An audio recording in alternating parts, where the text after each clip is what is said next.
അപ്പോൾ ഗായ്സ് വീട്ടിലിരുന്ന് ശരിക്കും ബോറായി, വെക്കേഷനാണ്. അപ്പോൾ എവിടെയെങ്കിലും പോകണം, ഭയങ്കര ബാഡ് ഫീലിങ്സ് വരാൻ തുടങ്ങി. പിന്നെ നിൽക്കാൻ പറ്റില്ല, എവിടെയെങ്കിലും പോകണം, അത് തന്നെ. അങ്ങനെ എൻ്റെ ബന്ധുവും ഉമ്മാൻ്റെ ഫ്രണ്ടും കൂടിയായ ആൾ ഞങ്ങളെ വിളിച്ചു. പെട്ടെന്ന് ട്രെയിൻ കയറിക്കോ, ഒന്നും നോക്കണ്ട, ഇവിടെ ആരും ഇല്ല എന്നൊക്കെ പറഞ്ഞു. അതുപോലെ തന്നെ നമ്മൾ അതനുസരിച്ച് നമ്മൾ ട്രെയിൻ കയറി.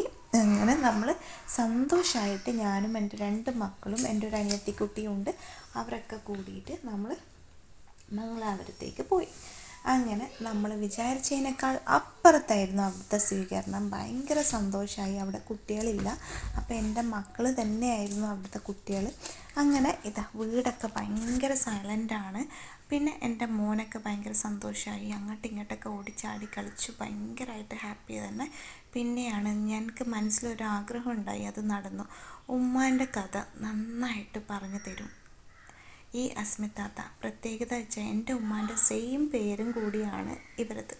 അപ്പോൾ എൻ്റെ ഉമ്മാൻ്റെ പേര് ഉമ്മ പോയതിന് പിന്നെ ആരും വിളിച്ചങ്ങനെ കേൾക്കുന്നില്ല. അപ്പം ഒരു ഹസ്ബൻഡ് അസ്മ അസ്മ അങ്ങനെയൊക്കെ വിളിക്കുമ്പോൾ അസ്മ എന്ന് വിളിക്കുന്നത് കേട്ടിട്ട് അത് ശരിക്കും എൻ്റെ ഉപ്പ വിളിക്കുന്നത് പോലെ അതും അവിടുന്ന് ഫീൽ ചെയ്തു.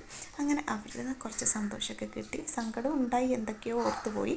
പിന്നെ നമ്മളെ ബീച്ചിൽ കൊണ്ടുപോയി. ഈ ഒരു ഐറ്റം ഭയങ്കര എരിവാണ്, പക്ഷെ എന്തോ ഒരു ടേസ്റ്റും ഉണ്ട്. പിന്നെ ഉപ്പിലിട്ടത് പറയണ്ടട്ടാ, എന്തോ ഒരു ടേസ്റ്റാണ്. അവർക്ക് നല്ല കൈപ്പുണ്ണിയുള്ള കയ്യാന്ന് തോന്നി. എന്ത് ടേസ്റ്റാണ് ഒന്നും പറയണ്ട. എനിക്ക് നന്നായിട്ട് നമ്മളെല്ലാം ടേസ്റ്റ് ചെയ്തിട്ടുണ്ടായി. അതിൻ്റെ ഇടയ്ക്ക് എനിക്ക് ഇതെന്താ പറയുക, ചോളം ഭയങ്കര ഇഷ്ടമാണ്. അപ്പോൾ നമ്മളെ നാട്ടിലെ ചോളയല്ലേ, എന്തോ ഒരു രുചി. പിന്നെ ഇതാണ് അസ്മിതാത്ത, എൻ്റെ മോൻ്റെ കൈ പിടിച്ചിട്ട് കളിക്കുകയാണ്, വെള്ളത്തിൽ കളിപ്പിക്കുകയാണ് ചെയ്യുന്നത്. ഇതെല്ലാം കണ്ടപ്പോൾ ശരിക്കും എൻ്റെ മോന് കിട്ടാത്ത ഒരു സ്നേഹം, മക്കൾക്ക് കിട്ടാത്ത സ്നേഹം അവിടുത്തെ കിട്ടുന്നതാണ്. അപ്പം എല്ലാം കൊണ്ട് ഭയങ്കര ഹാപ്പിയായി. നമ്മൾ വിചാരിച്ച പോലെയല്ല.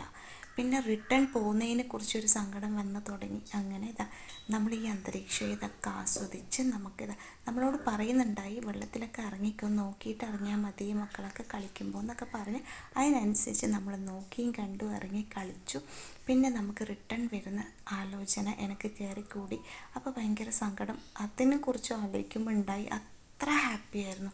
ലൈഫിൽ ഉമ്മ പോയിട്ട് ഇത്ര സന്തോഷിച്ച ദിവസങ്ങൾ ഉണ്ടായിട്ടില്ല. അത് കുറച്ച് ദിവസം കൊണ്ട് അവിടുന്ന് കിട്ടി. അങ്ങനെ നമ്മൾ തിരിച്ചു വരാനുള്ള ഏകദേശമായി. അവിടെ ഒരു സ്പെഷ്യൽ എന്ന് വിചാരിച്ചാൽ കാണാൻ ചെറിയ പപ്പടമാണ്, പക്ഷെ കാച്ചി ചൂടാക്കി വേവിച്ചെടുത്ത് കഴിഞ്ഞാൽ അതത്ര വലുതാവും. അപ്പോൾ അതിനൊരു പ്രത്യേക ടേസ്റ്റും. അപ്പം മംഗലാപുരത്തുള്ള പപ്പടത്തിന് കുറേ മാറ്റമുണ്ട്. അങ്ങനെ നമുക്ക് അതും ഇഷ്ടമായി. പിന്നെ വെച്ചാൽ നമ്മൾ വരുമ്പോൾ ആ പപ്പടത്തോടുള്ള ഇഷ്ടം കാണിച്ചുകൊണ്ട് നമുക്ക് പാർസലായിട്ട് പപ്പടം വാങ്ങിച്ചു തന്നിട്ടുണ്ടായി ഗായ്സ്. അതൊക്കെ നന്നായിട്ട് കഴിച്ചു, ആസ്വദിച്ചു. അങ്ങനെ ഇതെൻ്റെ മോനും കൂടി നമ്മൾ റിട്ടേൺ വരുന്ന കാര്യത്തിനെക്കുറിച്ച് ചർച്ച ചെയ്യുകയാണ് അവിടുന്ന് ചെയ്യുന്ന ആ സമയമാണ് ഈ വീഡിയോ. അപ്പം തന്നെ ഇഷ്ടമായെങ്കിൽ സബ്സ്ക്രൈബ് ചെയ്യുക, ഷെയർ ചെയ്യുക. ഓക്കെ.